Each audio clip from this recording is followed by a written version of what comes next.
My hands, they rest upon my lap as I speak, trembling slightly as though the weight of memory is heavier than flesh and bone can bear. The skin is no longer smooth as it once was, it is folded into lines deep and countless, like rivers carved into earth over centuries of storms and droughts. I look at them, and I see not just hands. I see the very map of my life. These hands once cradled a newborn against my chest, once clutched a husband's shirt soaked in sweat and sorrow, once scrubbed floors until they were raw and bleeding. They stitched torn clothes under dim light, kneaded dough for bread when cupboards were nearly bare, and reached into the soil, planting seeds of hope, even when my heart had nearly given up on hope itself. Now, when I lift them, they quiver, not because they are weak, but because they carry the echo of everything they have touched and lost. I trace the crooked lines of my veins, and remember how my mother once held my tiny fingers, how she whispered blessings into them. I remember how my son's small hand once clung to my finger, his grip so fierce it was as though he believed I was his entire world. For a time, I was. For a time, he was mine too. My eyes, they tell a story my lips can never fully capture. People say they are soft, gentle, even kind. But those who call them kind do not know how many storms they have witnessed. They do not know how many times these eyes have stayed open through the night, staring into the dark as silent tears slipped down their corners. They do not know the funerals they have watched, the empty chairs they have stared at long after loved ones were gone, or the countless times they closed tightly, refusing to watch life take something else from me. Still, even beneath their weight, there is a glimmer, a spark that refuses to die. Perhaps it is stubbornness, perhaps it is the last remnant of hope, or perhaps it is simply the truth that the soul, no matter how battered, still yearns to be seen. And my voice, it does not carry the sweetness it once did. Time has made it coarse, and grief has carved its edges jagged. Yet when I speak, I hear more than my own words. I hear the voices of those who came before me, the women who bore their burdens in silence, the men who lived and died with their dreams unspoken. Their whispers run through my throat, as though I have become the vessel through which their forgotten truths might live again. It is this voice, burdened yet unbroken, that tells my story now. You see, the wound that brought me here tonight, the one that still aches even after years have passed, is not the first wound of my life. It is merely the latest cut upon skin that has known too many blades. But it was the deepest. My son's wedding. The day I should have stood with pride, dressed in the best clothes I could afford, watching the boy I carried inside me step into manhood with the woman he chose. The day that should have been a crown upon all the sacrifices I made, the long nights I endured, the hunger I bore, the prayers I whispered when no one else was listening. But I was not there. I was not wanted there. My daughter-in-law, the woman he loved enough to make his wife, forbade me from attending. She looked at me not as a mother, not as a woman who had raised the man she loved, but as an intruder, a shadow she wished to erase from the photographs of her perfect day. And my son, my boy, the child I carried, the child for whom I would have given my last breath. He stayed silent. He did not lift his voice for me. He did not tell her that I had earned my place at his side. He bowed his head, and in his silence, he broke me. Do you know what it feels like to be erased? To be told, without words, that all you gave, all you endured, all you sacrificed was not enough to buy you a chair at the table of your own child's joy. I was not broken like glass, which shatters once and lies in sharp pieces. No, my breaking was slower, more cruel. I was like stone, struck again and again, until cracks spread across my soul, and, finally, the pieces began to fall apart. And yet from that rubble, something stirred. I had lived too long to vanish into silence. I had endured too much to bow my head, and let them write me out of my own story. I had been silenced before, beaten down by life, ignored by those I loved. But each time, I had risen again. This would be no different. I fought back. Not with fists, not with cruel words, not with vengeance. No. I fought with the dignity that life had failed to steal from me. I fought with endurance carved into me through decades of survival. I fought with the truth of who I was and all that I had done. And in the end, I made her regret the day she believed I could be erased. But before I tell you how, you must walk with me through the years that came before. For you cannot understand my fight unless you understand the soil from which I grew, the storms that shaped me, and the quiet triumphs that kept me alive. My story is not only about the wedding I was forbidden to attend. It is about every choice, every loss, every moment of love and pain that led me there. So come with me. Sit here in this silence and let my wrinkled hands guide you. Let my weary eyes show you what they have seen. Let my trembling voice carry you back into the days of innocence, before the weight of the world bent my shoulders, before grief hollowed out my chest. For if I am to leave anything behind before my own time comes, let it be this: the truth of a life lived in sacrifice, in heartbreak, and in unyielding love. I was not born into comfort. No silken sheets cradled me, no grand walls sheltered my first cries. I came into this world in a small, dim room where the ceiling was low and cracked, and the air smelled of damp earth and wood smoke.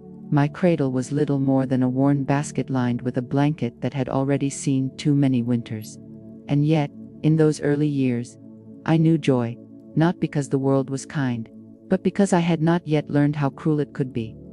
My childhood was a patchwork quilt of moments, some warm, some cold, some stitched so tightly with pain that they still press against my ribs even now. I remember the earth beneath my bare feet. The soil was warm in the summers, cool and damp after the rains. We had no shoes for most of the year, but as children, we did not know this was a lack. To us, the earth itself was a companion, molding itself around our small toes as we ran, as we stumbled, as we played beneath the open sky. I can still hear the laughter of those days, though it has grown faint with time, like music played from another room. But I also remember hunger. It was the shadow that followed us everywhere, a presence so constant we almost grew used to it. Nights when the air was heavy with the smell of boiling rice, and yet the pot was too small, the grains too few. My mother would serve herself last, her portion little more than a spoonful, but her smile never faltered. I learned early that love often looks like sacrifice, a truth that would later shape my entire life. There were winters when the cold cut through our thin walls, when I would curl beneath a single threadbare quilt, pressing my knees to my chest for warmth. The wind would slip through the cracks like a thief, stealing sleep from my eyes. I would lie awake, listening to the sound of my mother's cough in the dark, and I would pray, though I did not know who I was praying to, that we would see the morning. And yet, in those same winters, there was beauty. I remember mornings when frost glittered like diamonds across the fields, when the rising sun painted the world in gold. I would stand barefoot at the doorway, my breath puffing in little clouds, and feel, for a moment, that even poverty could not rob me of wonder. It was during those years that I first began to understand the weight of silence.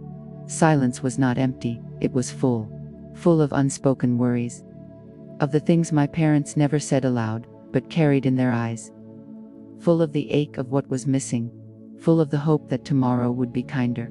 Silence taught me how to listen, to the crackle of firewood, to the sigh of wind through broken shutters, to the tremor in a voice trying not to break. I was a child, yes, but innocence in poverty is always brief. I learned quickly that life would not hand me sweetness without bitterness. I learned that my hands were not for idle play but for work, carrying water from the well, gathering firewood until my arms ached, scrubbing clothes until my knuckles were raw.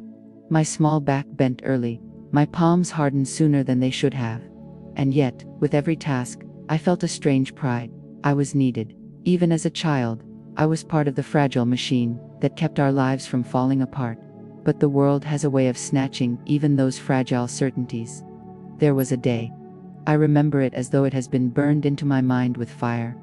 When I first tasted true loss, I was perhaps no older than 7. The sun had set, and the sky was fading into purple shadows.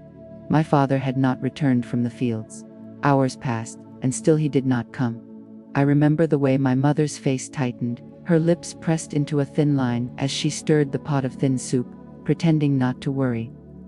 But her hands shook. When he finally arrived, carried half by his fellow workers, I knew his body was broken in ways no child should ever have to see. His eyes fluttered weakly, his breath shallow. He lasted only a few days after that, lying on a mat, groaning softly through the nights as my mother pressed damp cloths to his forehead. I would sit beside him, clutching his hand, and whisper childish promises. That I would take care of her, that I would be strong.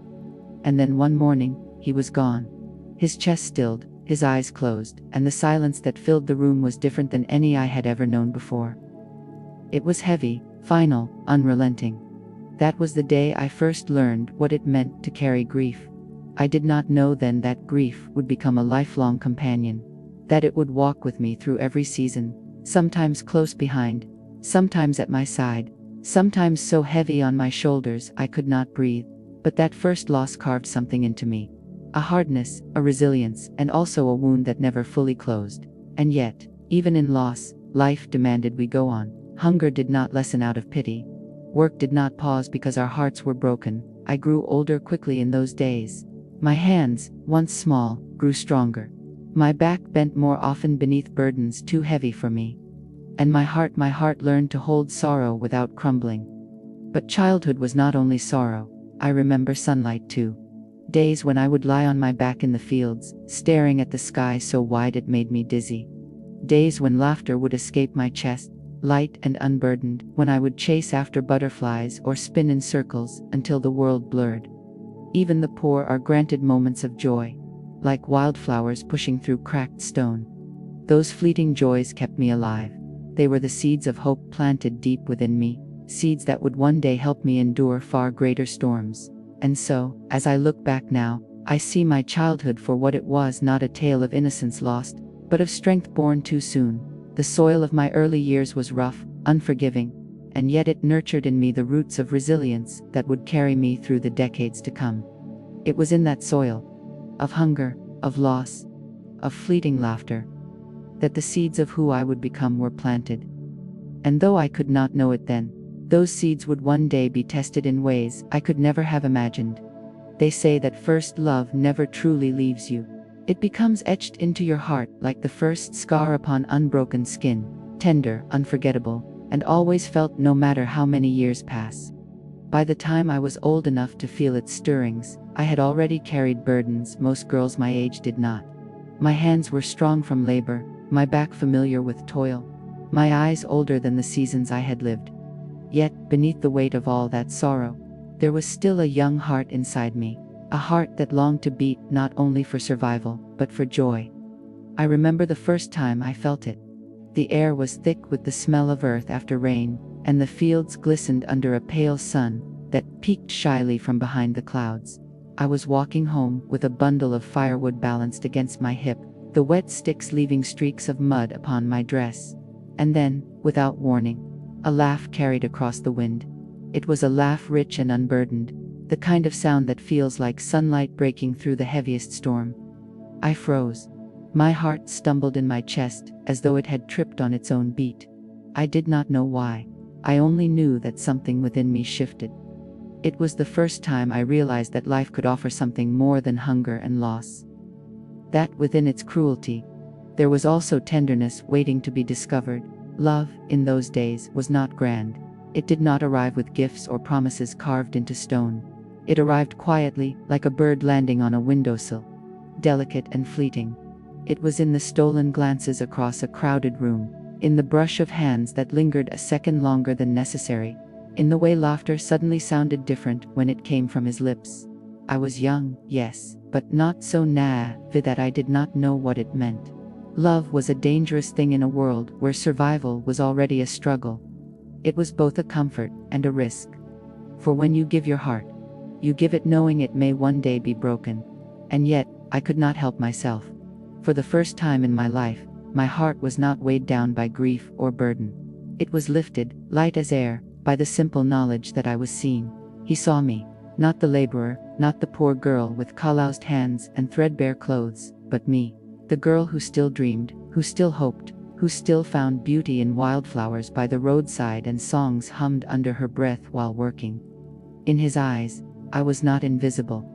Those days of young love are painted in my memory with colors more vivid than any others. The world seemed brighter then, the sky bluer, the grass greener, the air sweeter. Even hunger seemed less sharp, even sorrow less suffocating. For when the heart is filled with love, it can endure 1,000 burdens without breaking. I remember nights when I would lie awake, staring at the cracked ceiling of our small home, my chest so full it felt as though it might burst. I would whisper his name into the darkness, not loudly, only enough for my own ears, as though speaking it aloud might make the feeling more real. My hands, pressed to my chest, would tremble with the force of a joy so new, so fragile. I did not know what to do with it. But love is never untouched by life's harshness. The same world that gave it to me threatened to take it away. My days were not my own, they belonged to duty, to my mother, who grew weaker with every year, to the work that kept food upon our table, to the endless expectations of a world that believed girls like me were not meant to dream, but only to endure. I lived in fear that the tender flame inside me would be extinguished by those demands. That one day, I would wake, and love would be a luxury I could no longer afford. Yet even in fear, I clung to it.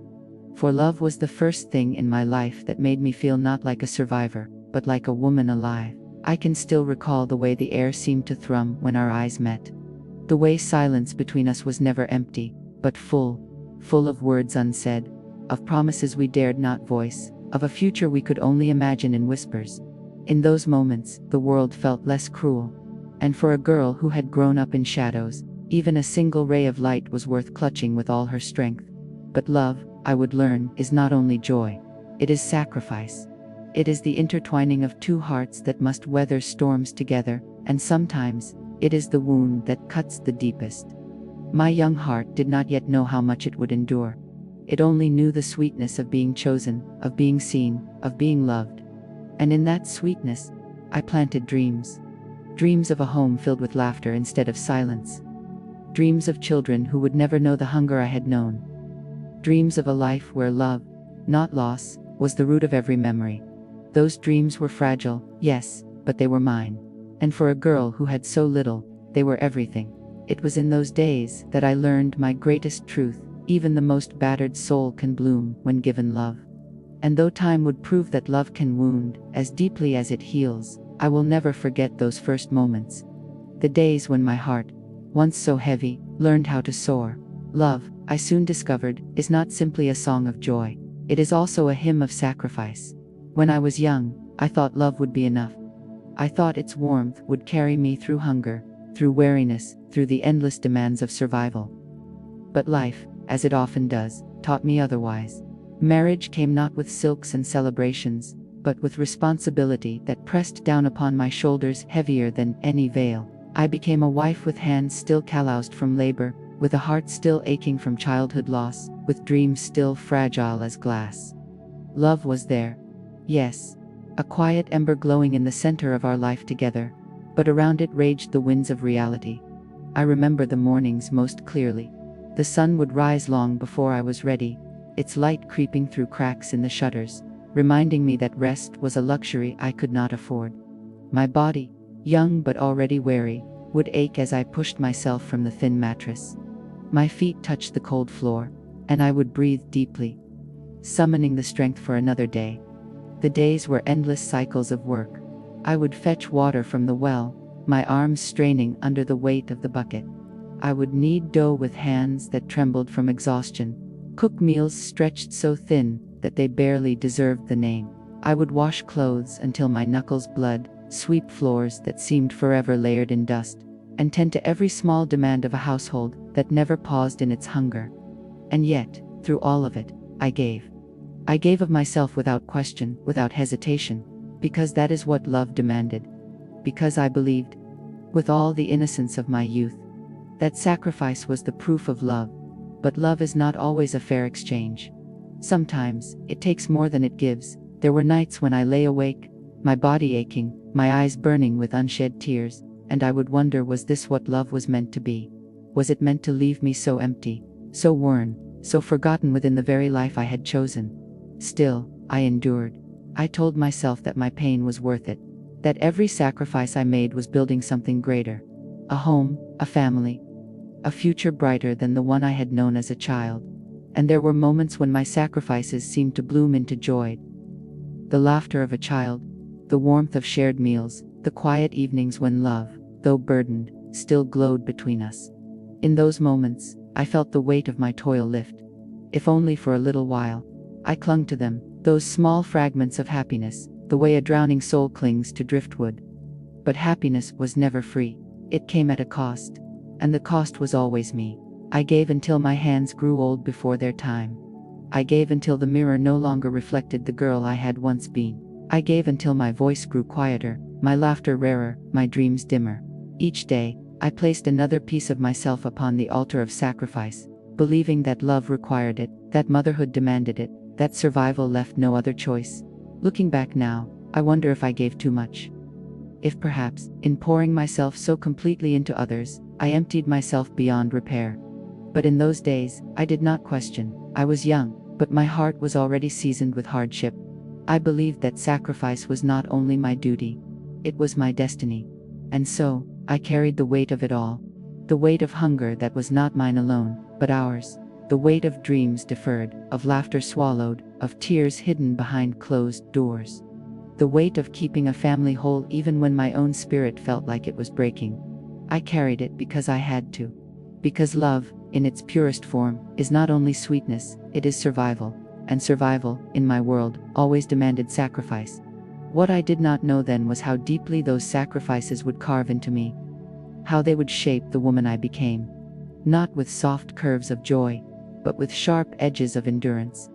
I did not know then how those sacrifices, made in silence, would one day be forgotten by those for whom I made them. Forgotten so easily that I would stand outside my own son's wedding, unwelcome, erased. But that is a story for later. For now, in these memories of my youth, I see myself, not as the old woman with wrinkled hands who speaks to you today, but as the young wife who still believed that love could conquer everything, even if it demanded all of her in return. And perhaps, in some ways, it did. Loss does not come all at once. It comes in waves, each one tearing away a piece of you until you hardly recognize what remains. I thought the death of my father, when I was a girl, was the sharpest pain I would ever endure. But life had many more lessons to teach me. Lessons written not in ink, but in tears. The first great loss of my womanhood came quietly, almost cruelly in its silence. I carried life within me once. A tiny flicker of hope, a fragile dream forming beneath my heart. I remember the way I would press my hands to my stomach at night, whispering promises into the darkness. I imagined a child who would laugh as freely as I never could, who would grow strong where I had once been weak. But that life never came into this world.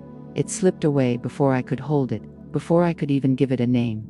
One morning, I woke to pain, to blood, to the sound of my own sobs muffled into the pillow so no one would hear. By nightfall, my womb was empty, and so was I. It was a peculiar kind of grief. Mourning someone I had never touched, never seen. A grief invisible to others, but heavy as stone upon my chest. The world expected me to carry on as though nothing had changed, as though I had not lost a piece of myself. And so I did. But inside me, something cracked. Then came the loss of love itself. Not the quiet love of family, but the love I had once believed would protect me from every hardship. The man I had built my world around, the man I had trusted with my youth. He began to drift from me. Not suddenly, not violently, but slowly, like a boat slipping its anchor and floating farther into the distance with each tide. His silences grew longer, his eyes more distant. I searched for him in our conversations, in his laughter, in the curve of his shoulders, but he was slipping away, piece by piece. To be abandoned while still standing beside someone is a cruelty I would not wish on my worst enemy. His body was near, but his heart was no longer mine to hold. And so I learned that love itself could be lost, not through death, but through neglect, through silence, through the slow erosion of closeness. That loss was not sharp like a knife, but dull, grinding, endless. And then, there was death again. I lost my mother in the deep of winter. The house smelled of medicine and smoke, the air heavy with the scent of illness. Her cough echoed through the nights, a haunting refrain that grew weaker each day until, finally, it stopped. I remember sitting beside her bed, clutching her hand, so frail, so thin, as though life had already slipped from her skin. She looked at me with eyes that once held strength but now carried only resignation. "Be strong," she whispered, her last words. And then she was gone. I was not ready. You are never ready. No matter how old you are, no matter how much suffering you have endured, The loss of a mother is like being cast into the world with no shelter, no anchor. I had carried the weight of survival for so long, but in that moment, I felt like a child again, a child standing barefoot in the cold, begging for a comfort that would never return. Her absence was not only felt in the silence of the house, but in the rhythm of my every day. Every time I reached for her advice, her warmth, her presence, I found only emptiness. One by one, the people I loved slipped from me. Some through death, some through distance, some through choice. Each loss left me thinner, not in body but in spirit, and yet, strangely, it also left me harder. You see, grief has a way of shaping you. At first, it crushes you, shattering you into pieces, so small you believe you will never stand again. But then, when you gather those pieces, you find they fit together differently. You are never the same person you were before. You are stronger, perhaps, but also colder. The warmth of innocence never returns. I learned to carry loss the way I carried water from the well. Heavy, unrelenting, yet necessary. I learned to silence my sobs, to bury my screams deep inside my chest, to smile when my heart was breaking. Because the world did not stop for my grief. The world did not pause to give me space to mourn. It demanded that I continue, that I work, that I serve, that I survive. And so I did. But every loss marked me. Marked me like cuts upon skin that never truly heal. Marked me like shadows that stretch across the years, following me no matter how far I tried to walk from them. The woman who sits here now, speaking with wrinkled hands and tired eyes, she was forged in those losses. Forged in silence, in grief, in endurance. I sometimes wonder who I would have been without them. Would I have been softer, kinder, perhaps more joyful, more open, less guarded? Or would I have been weaker, unable to withstand the storms that were still to come? I will never know. What I do know is this: the woman I became, strong, scarred, unyielding, was not born from love alone. She was born from loss, and those losses, though they broke me, also built me. Motherhood is spoken of in soft tones, wrapped in words like blessing and joy. People imagine rocking chairs by warm fires, lullabies sung in tender voices, children's laughter filling the walls like sunlight. And yes, those moments exist. But they are only fragments, slivers of truth. The full truth is harder. Motherhood is war. A war fought in silence, with no witnesses and no applause. Its battleground is not blood and soil, but hunger and sleepless nights, swollen feet and trembling hands, aching bones and aching hearts. And the enemy always is survival itself. I still remember the weight of my first child in my arms, so tiny, so delicate, so utterly dependent. As I cradled that fragile life, a love unlike anything I had ever known flooded through me. But alongside that love came a shadow, the crushing realization that I could never again live only for myself. Every breath I took, every decision I made, from that day forward, would belong to them. And so, the battles began. There were nights when sleep was nothing but a distant memory. I would pace the floor, a wailing infant pressed against my chest, my arms heavy and trembling from exhaustion. My eyes burned, my body begged for rest, but I kept swaying, kept whispering broken lullabies through cracked lips. The shadows on the wall became my only companions in those long hours. Sometimes I cried along with the baby, my tears mingling with theirs. But no one saw, no one knew. For now, in these memories of my youth, I see myself not as the old woman with wrinkled hands who speaks to you today, but as the young wife who still believed that love could conquer everything, even if it demanded all of her in return. And perhaps, in some ways, it did. Loss does not come all at once. It comes in waves, each one tearing away a piece of you, until you hardly recognize what remains. I thought the death of my father, when I was a girl, was the sharpest pain I would ever endure. But life had many more lessons to teach me, lessons written not in ink, but in tears. The first great loss of my womanhood came quietly, almost cruelly in its silence. I carried life within me once, a tiny flicker of hope, a fragile dream forming beneath my heart. I remember the way I would press my hands to my stomach at night, whispering promises into the darkness. I imagined a child who would laugh as freely as I never could, who would grow strong where I had once been weak. But that life never came into this world. It slipped away before I could hold it, before I could even give it a name.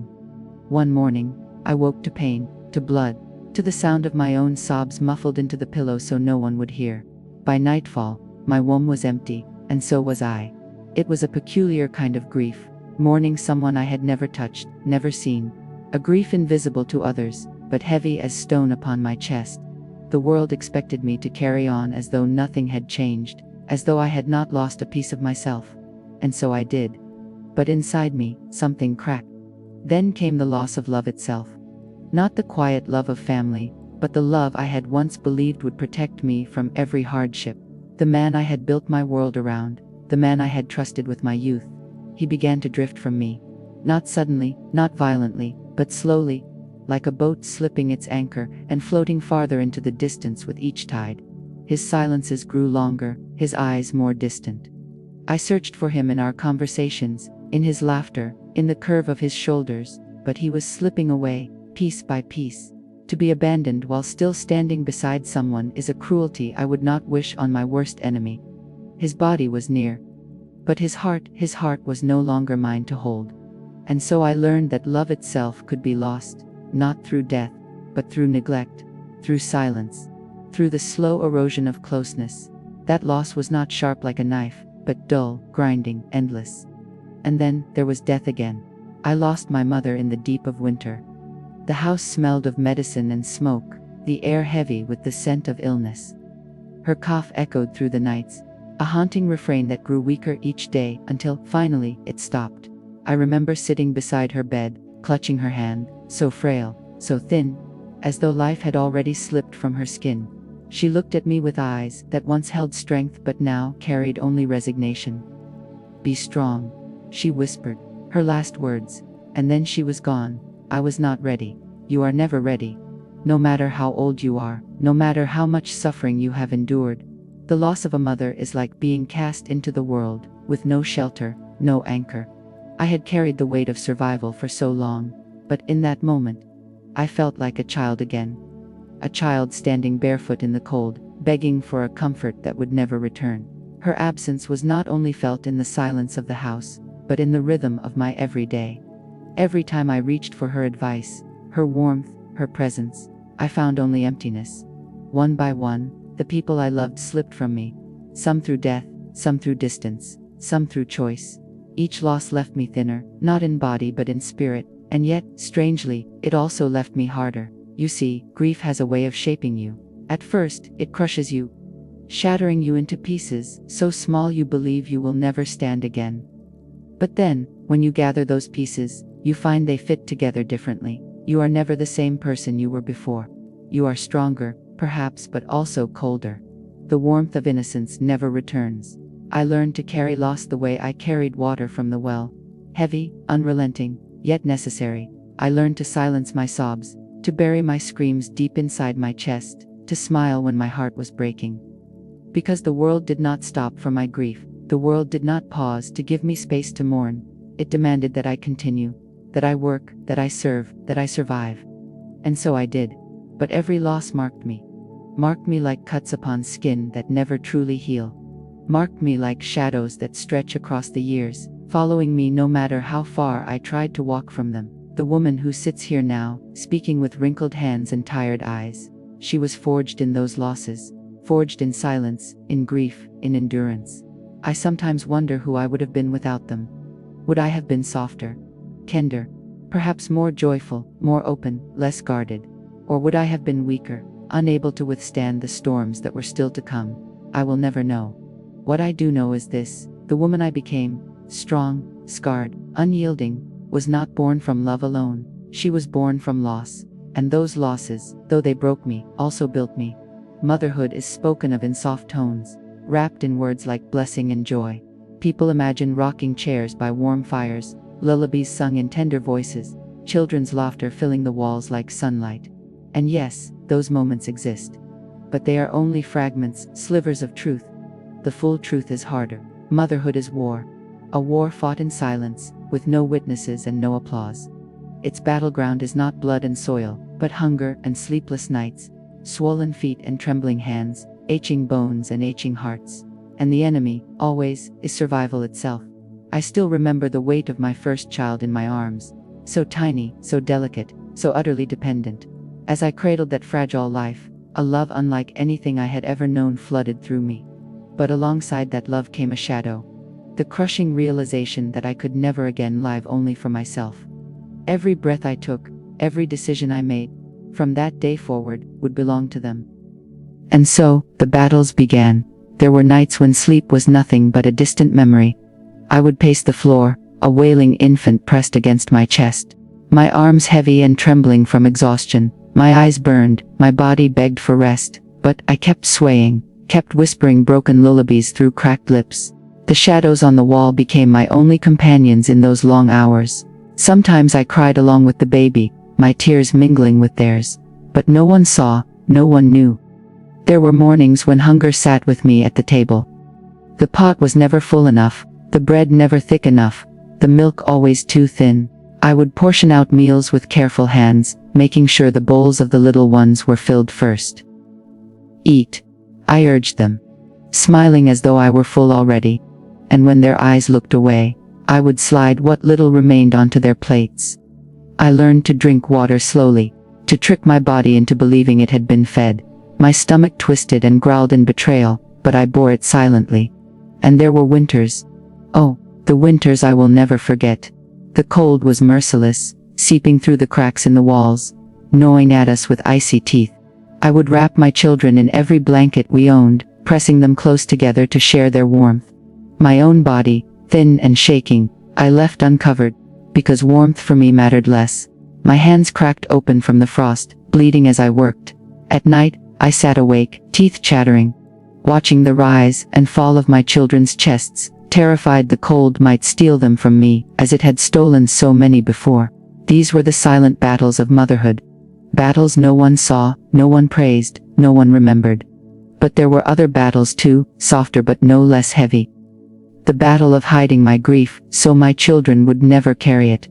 The battle of swallowing loneliness, when my husband's heart had grown distant. The battle of pushing aside my own dreams because their dreams had to come first. The battle of smiling when inside, I was breaking. I fought those battles daily, quietly, with no one to bear witness. My wrinkled hands, the ones you see now, carry the scars of those years. The burns from the stove, the blisters from scrubbing, the cracks from cold winters. Each mark is a story, each line an untold sacrifice. And yet, amidst the war, there were moments that felt like miracles. The soft weight of a child, falling asleep against my chest. The sudden burst of laughter that filled the house and made me forget, if only for a breath, the weight of survival. The tiny hands that reached for mine, trusting me completely, as though I were the whole world. Those moments were my victories. Small, fleeting, but enough to keep me fighting. But motherhood, for all its love, is also thankless. The sacrifices remain invisible. Children see the warmth, but not the cold their mother endured for it. They taste the food, but do not know the hunger she swallowed. They laugh in the safety she gave, never realizing the fear she carried silently each day. That is the way of a mother's love. It demands everything and expects nothing. There were nights when I would sit by the dim glow of the oil lamp, my children finally asleep. The house silent except for the faint crackle of the fire. I would rest my head in my hands, my body aching, and wonder if they would ever know. Would they ever understand how much of me had been spent to keep them alive? How many pieces of myself I had surrendered? The answer, even then, was no. They would not know. They could not know. And that was the burden I carried. To give everything, and to accept invisibility. Still, I carried it with pride. Because for all the battles, for all the sacrifices, I loved them more than I loved my own life. My scars, my hunger, my sleepless nights, they were the price of that love. And I would pay it again and again. Motherhood did not make me soft. It made me unbreakable. And yet, unbreakable things are often the loneliest. I know now, as I look back across the years with these wrinkled, trembling hands, that my silent battles shaped me as much as any joy or grief. They carved into me the strength to endure, the resilience to rise again and again. My children may never know the wars I fought for them. But I know, and I carry that knowledge not as bitterness, but as proof of who I became. A mother, a warrior, a woman of sacrifice. And though my battles were silent, they echo still, long after the cries have faded, long after the hunger has passed, long after the winters have ended. They echo in me, and they will echo, I hope, in the legacy I leave behind. The sharpest knife is not the one that wounds the flesh. It is the one that pierces the heart. And nothing cuts deeper than betrayal by your own blood. For years, I had poured myself into motherhood. My hands bled so theirs would be soft. My stomach remained empty so theirs would be full. My nights dissolved into endless hours of rocking, soothing, praying, so their dreams could remain unbroken. I gave and gave until there was nothing left of me. And yet, there came a day when I realized that my love had been forgotten. It did not happen suddenly. Betrayal is rarely a storm that arrives without warning. It begins as a whisper, a shifting of glances, a silence where once there was warmth. It creeps in slowly, almost quietly, until one day you look around and realize you have been left outside the very walls you built with your own hands. I remember the first time I felt it. A careless word from one of my children, sharp, dismissive, dripping with the arrogance of youth. A word that dismissed not only me, but every sacrifice I had ever made. I laughed it off, pretending it did not wound me. But inside, it lodged like a splinter in my heart. Then came the distance. Where once they sought my advice, they now rolled their eyes at my words. Where once they leaned on me, they now pushed me aside, eager to stand alone. As though my presence was a burden they longed to escape. I became a shadow in their lives. Seen, but not acknowledged. The greatest betrayal, though, was not in their words or silences, but in their choices. I had raised them with love, with endurance, with values carved out of my very bones. And yet, as they grew, I watched them turn away, choosing paths that wounded me, choosing people who despised me, choosing to forget the roots that had sustained them. There were nights I lay awake, staring at the ceiling, my chest heavy with grief. How had it come to this? How had the children I starved for, shivered for, bled for, become the very ones who now looked at me with irritation, even disdain? It was as though all my battles had been erased, all my sacrifices invisible.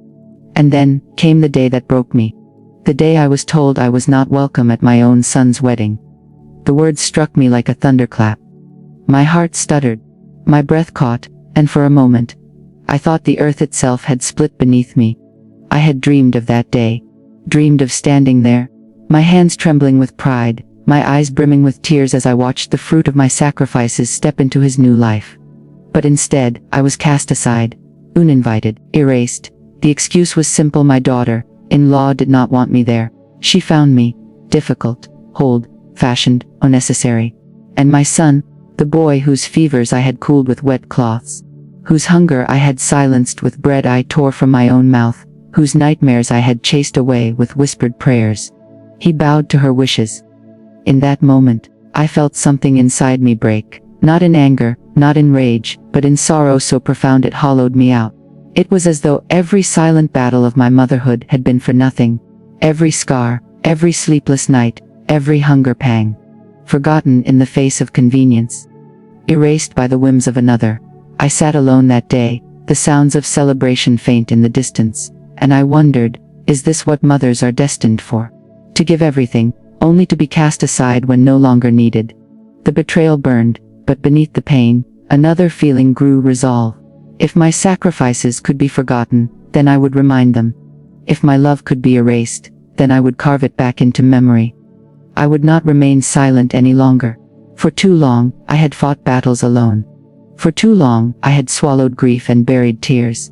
But betrayal has a way of igniting a fire even in the weakest bones. And in that fire, I found a strength I thought I had lost. Yes, I was betrayed. Yes, I was cast aside, but I was not defeated.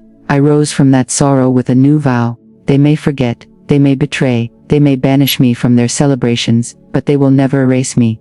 My love, my sacrifices, my very existence, they would remember, one way or another. And so, from betrayal, a new battle was born, not of survival this time, but of dignity. Not of feeding others, but of reclaiming myself. For betrayal may break the heart, but it also sharpens the spirit, and mine was sharpened to a blade.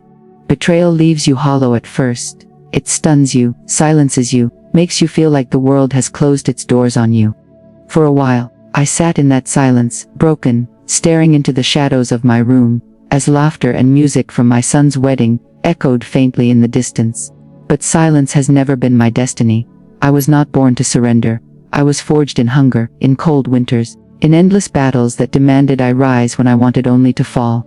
And so, as the tears dried on my cheeks, a fire began to kindle in me, a fire of defiance. I told myself, they may cast me aside, but I am not invisible. They may betray me, but I will not bow. They may forget my sacrifices, but I will remind them, not with pleading, but with strength. That night, I rose from the floor and lit the lamp. My wrinkled hands trembled as I trimmed the wick, but my heart was steady. The shadows on the walls seemed to shift, not as enemies anymore, but as witnesses. I whispered aloud into the silence, my voice firm though my chest ached, I will not be erased. Defiance, for me, did not come with shouts or with rage. It came with dignity. With the choice to stand tall, even when others tried to diminish me. With the decision to no longer beg for love or recognition, but to demand respect through the strength of my presence. I began to live differently. No longer did I silence my opinions to keep peace. No longer did I bend under the weight of their dismissal. My voice, once soft from years of sacrifice, grew steady, even sharp. I reminded my children, and myself, that I was not merely a shadow in their story. I was the very foundation of it. I confronted my son, the one who had barred me from his wedding. My hands shook, but my eyes held steady as I told him what he had forgotten: the nights I starved so he could eat, the winters I shivered so he could sleep warm, the years I gave so he could stand tall. I told him that a mother's love is not a debt that can be repaid, but it is also not a love that deserves betrayal. My words cut not with anger, but with truth. And though he averted his eyes, though excuses stumbled from his lips, I knew he had heard me. I saw it in the way his shoulders hunched, in the way silence swallowed him. For truth has a weight heavier than any stone, and that day, I placed it upon him. But my defiance was not only for them. It was for me. I began to reclaim the pieces of myself I had long buried beneath duty. I walked outside more often, letting the wind kiss my weathered face.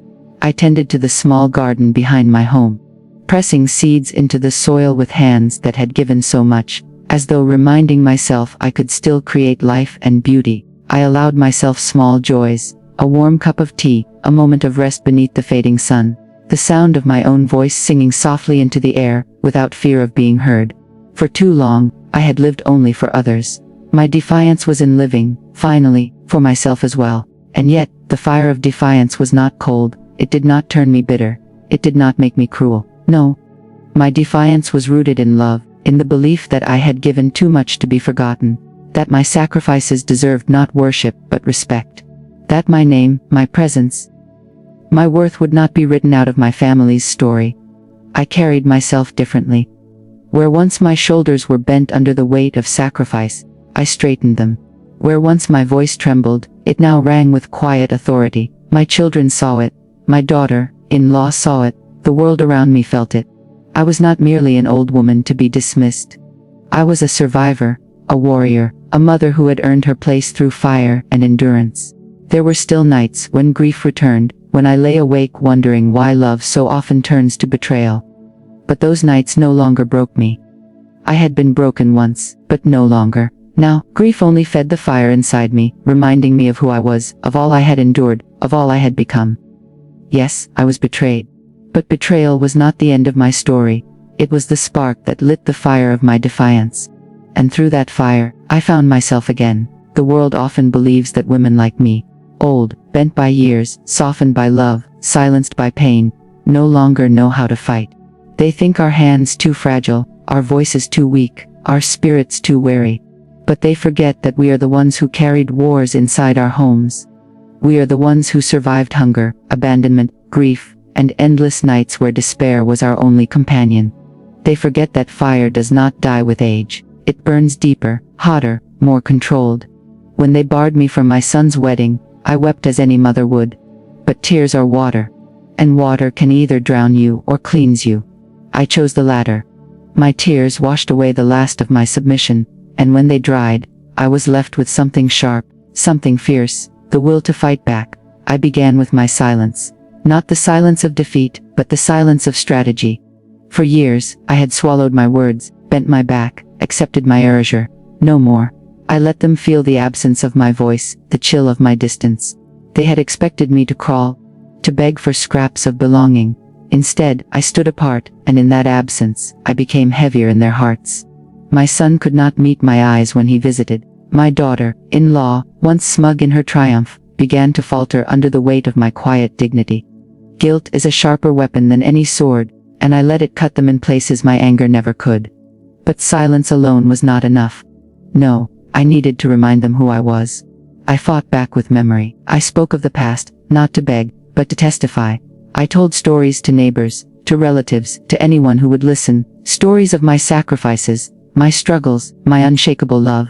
I did not exaggerate, I simply told the truth, and truth, once released, spreads like wildfire. Soon, the whispers reached their ears. People began to ask my son how he could dishonor his own mother, how he could allow the woman who bore him to be humiliated on such a day. Eyes turned toward them, not me. Judgment weighed upon them. What they had tried to hide became a stain too visible to ignore. This was not vengeance. This was justice. But my greatest fight was not against them. It was against the shadow within me. The voice that whispered I was unworthy, forgotten, discarded. To silence that voice, I fought in the only way I knew, by living. I tended to my garden, coaxing blooms from the soil as though to prove that life still pulsed in me. I wrote in old notebooks, my crooked handwriting carrying the weight of my truths. I began to sing again, quietly at first, then louder, filling my empty house with a sound that belonged only to me. And when neighbors stopped by, I welcomed them. I poured tea with steady hands. I smiled with lips no longer trembling. I let them see that I was not broken, that I had not vanished, that the woman they tried to erase stood taller than ever. But still, I knew the moment would come, the reckoning. It came quietly, as reckonings often do. One evening, my son stood before me, his eyes heavy, his voice faltering. He began to speak of excuses, of misunderstandings, of choices he did not have the courage to undo. But I lifted my hand, stopping him. No, I told him, my voice steady as stone. Do not speak of excuses. Speak of truth. You let her bar me from your wedding. You let her dishonor me. And you stood in silence while I carried the weight of betrayal. His shoulders shook. His lips trembled. But I did not soften. Not this time. I am your mother. I said, each word like a blade. I am the woman who gave you life, who bore the storm so you could walk in sunshine. You may cast me aside, but you will never erase me. My sacrifices live in your blood. My love lives in every breath you take. And whether you honor me or not, I remain your mother, unbroken, unashamed, unforgotten. Tears fell from his eyes then, but mine did not. For I had cried enough. Now, it was his turn. The fight back was never about revenge. It was about reclaiming my worth. About teaching those who had betrayed me that I was not a shadow, not a relic, not a burden. I was the fire that forged them. And though scars remain, though wounds do not vanish, I emerged stronger. I had been silenced, but I spoke. I had been cast aside, but I stood tall. I had been betrayed, but I refused to vanish. That is the fight of a mother. Not with fists, not with cruelty, but with dignity, with truth, with endurance. And it is a fight I will never regret. When the storm passes, the world looks different.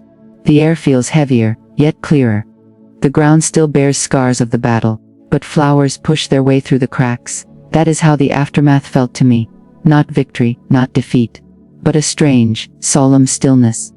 In the days after my confrontation, the house grew quiet. No one spoke of the wedding anymore, as though silence could erase what had been done. But silence does not erase, it amplifies. It becomes an echo that lingers in every room, a reminder that some wounds never fully close. My son came less often, his shame following him like a shadow. When he did appear, his words stumbled, his eyes darted away from mine. I no longer reached out to bridge the distance.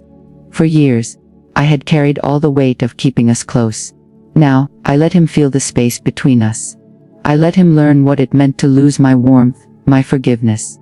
And her, the woman who had barred me from the wedding, her steps softened when she entered my home. Her voice, once sharp with control, was careful now, as though testing the air before speaking. She offered help where once she offered only commands.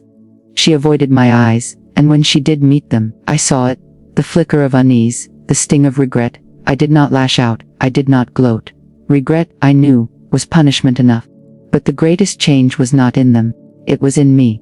I carried myself differently. No longer bent with invisible chains, no longer silenced by fear of being unwanted. I walked with the quiet assurance of someone who had fought for her place and refused to be erased. The neighbors saw it.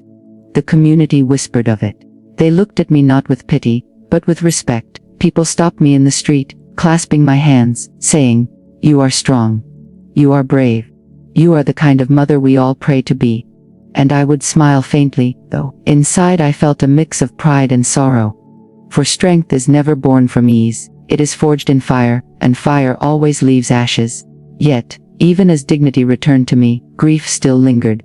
There were nights I sat by the window, the lamp glowing faintly, and whispered to myself, was it worth it? I longed for the days when my son would run to me with joy, when my sacrifices were unspoken but understood. I longed for the warmth of family unbroken by betrayal. But longing does not turn back time. And so, I made peace with the cracks. The aftermath was not a tale of reunion or perfect healing.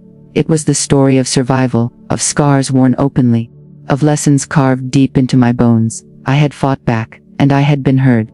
But the fight did not mend everything. It left wounds, it left distance, it left a silence that would hum in the background of my days. Still, I rose each morning. I watered my garden, I sipped my tea, I let the sun kiss my tired face. I found joy in small things again, not because the pain was gone, but because I refused to let it consume me. The aftermath taught me this: battles do not end with victories. They end with choices. The choice to carry on, the choice to live with dignity, the choice to turn wounds into wisdom. And I chose all of it. For though my son's wedding had passed without me, my life was not defined by that one absence. My life was the sum of every sacrifice, every moment of resilience, every tear that turned into strength. The aftermath was not the end. It was the beginning of something quieter, but perhaps even stronger. A legacy. My hands tremble as I look at them now, not from weakness, but from the weight of all they have held. These hands have known hunger and labor, grief and tenderness. They have rocked children to sleep, buried loved ones in the cold earth, mended torn clothes with trembling fingers, and wiped away tears that seemed endless. They are wrinkled now, fragile, spotted with age, yet each line etched into them is a scripture, each scar a testimony. These are not just hands, they are my story. When my daughter-in-law tried to erase me, when she forbade me from my own son's wedding, she thought my worth was measured by presence on a single day. But worth cannot be barred from a door.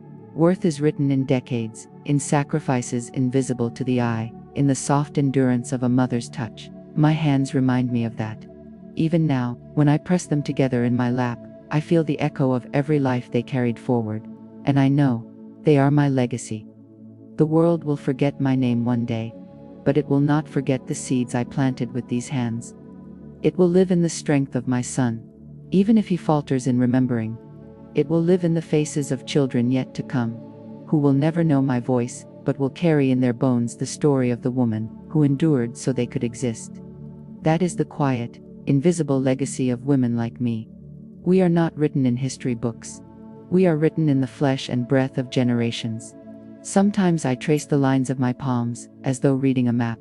And in them, I see everything: the girl I once was, with soft skin and uncalloused fingers; the young wife, holding her husband's hand for the first time; the mother, clutching her baby against her chest through sleepless nights; the widow, folding her hands in prayer when words would not come. Every stage of my life lives here, and as I look at them now, I do not see frailty, I see survival. I do not know how much longer these hands will move with me in this world, but I know this: when they finally rest, their story will not. For the story of a mother, of a woman who fought through storms and betrayal, is not bound by her own lifetime. It lingers, it echoes, it becomes part of the soil, the blood, the air itself. And so, when people look at me and see only wrinkles, only age, only fragility, I smile softly to myself, because I know the truth. These wrinkles are rivers of time. These spots are constellations of memory. This tremble is not weakness. It is the quivering of a flame that has burned too long to be extinguished so easily. My legacy is not wealth. It is not a name carved on stone. It is the strength of these wrinkled hands. It is the resilience of a heart that refused to vanish. It is the quiet defiance of a soul that stood unbroken. And if, one day, a child places their small, smooth hand against mine, I hope they feel it. The story humming beneath my skin, the love that lingers beyond time, the silent reminder you come from strength. You come from survival. You come from hands that never let go, even when the world tried to make them release. This, then, is my legacy. Not in grand monuments, not in songs or statues, but in the truth that lives on through the generations I carried. The legacy of wrinkled hands, hands that fought, hands that endured, hands that, even in their trembling, held the world together. The lamp burns low beside me. Its flame flickers, fragile yet steady, casting long shadows across the room. My hands rest in my lap, tired but peaceful, as if they too know that their work is nearly done. I close my eyes and listen, not to the world outside, but to the rhythm within me. The quiet thrum of a heart that has endured storms and still beats with love. I have told my story, not all of it, for no life can be fully spoken. But enough. Enough for you to know the truth of who I was. Enough for the silence to finally feel lighter. If my words trembled, it was because they carried too much weight. If my voice cracked, it was because grief and love often share the same space in the throat. But still, I spoke. And now, my story belongs not only to me. It belongs to time itself. They barred me from a wedding, yes. But they could not bar me from existence.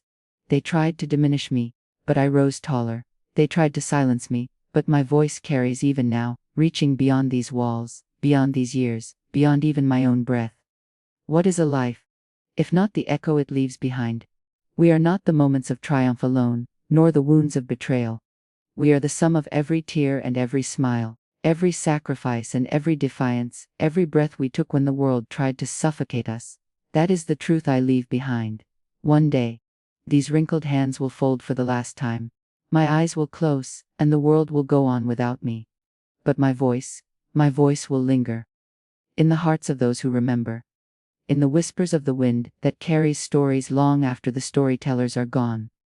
Perhaps my son will think of me then, not with guilt, but with understanding. Perhaps my grandchildren, or their children, will place their hands over mine, and feel the strength that once pulsed through them. Perhaps a stranger who hears my words will find courage in their own battles, knowing that survival is its own kind of victory. I am not bitter. No, bitterness wastes the soul. I am not angry. Anger burns too quickly. I am something else, something quieter, something stronger. I am at peace with the cracks in my life, for even broken things let the light in. Love carried me here. Loss carved me deeper. And resilience. Resilience gave me wings, even when my body was too heavy to fly. So if you hear my story, remember this: do not let anyone erase you. Do not let your sacrifices be forgotten. Do not let silence bury your truth. Speak even if your voice trembles. Stand even if your legs shake. Fight even if your heart feels weak. For you are more than your wounds. You are more than the betrayals. You are more than the moments they tried to cast you aside. You are the fire. You are the seed. You are the legacy. And when my voice finally fades, it will not be gone.